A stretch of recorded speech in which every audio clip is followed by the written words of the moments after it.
Kia ora, good evening. First tonight, a mother's heart-wrenching evidence at the Scott Guy murder trial. Joanne Guy needed several breaks to compose herself as she recalled the Fielding farmer's death. And she wasn't the only close family member giving evidence. With the latest from the High Court in Wellington, here's Simon Bradwell.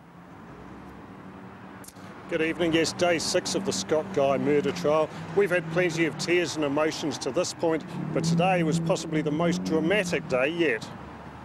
Joanne Guy was on the stand for only 3 minutes when reliving her husband's words their son was dead brought her to a standstill.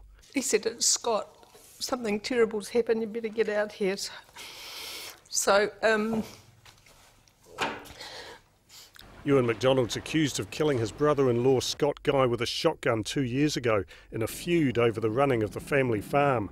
Joanne Guy regaining her composure to give evidence that Ewan McDonald had accused Scott Guy of skiving off on the farm, until, under cross-examination, it became too much. this is bad for my heart. Sure.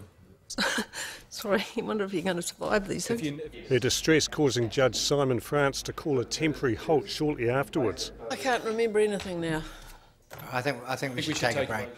Yeah, thanks. Take the jury out, John. Thanks. Sorry.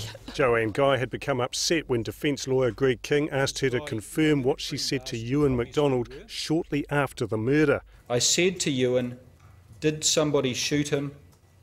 And he said, "I don't know, I don't know, I think so." Later agreeing she had used those words. The point is crucial because the Crown claims Ewan McDonald said Scott Guy was shot before anyone had determined the cause of death, while the defence has tried to show that others raised the possibility of a shooting. Scott Guy's brother Callum told of going on nighttime hunting trips with Ewan McDonald. We'd mostly use shotguns, though there's a few times where we'd use, he got like a suppressed 22. And agreeing with the suggestion that Ewan McDonald was a good shot. So, Simon, Callum Guy was giving evidence till the end of the day. Did he say anything else significant? Yes, he did actually. Right at the end of the day, Callum Guy was asked if he could remember if his friend Ewan McDonald owned a pair of diving boots shortly before the murder. And he said despite being quizzed about that repeatedly by police, he couldn't remember. Now that's quite significant, particularly for the defence, because the Crown says there's no doubt that the killer was wearing diving boots when he shot and killed Scott Guy.